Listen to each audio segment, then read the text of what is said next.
Hey, Scott, you kind of casually mentioned something that you talk about pretty frequently, is that you think there will be a resurgence of this in the fall. And I just wonder, how prepared are we to be able to track any of those outbreaks and track them as quickly as possible? Because I think that's something we were not prepared for last time around.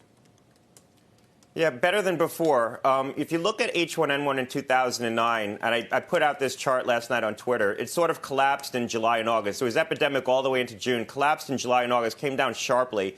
And in about the last week in August, but really the first week in September, you started to see it pick up, and it spiked again. But by at that point, we had a vaccine, and we started to deploy it.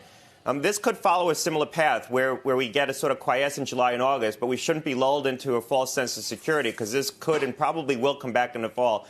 What we need to do is have screening out in the community, but we need to also be screening not just people who are symptomatic, but people who are asymptomatic. My concern is that if you call your doctor in September or October and you say, I feel like I have the flu, they're going to say, don't come into the office, and they're going to try to refer you to a special coronavirus testing site. And if that's the framework we have, where there's these special sites that you have to go to, that's going to make it very hard to get in place the widespread screening that we need. We need to bring screening everywhere, every doctor's office, places of employment, pharmacies.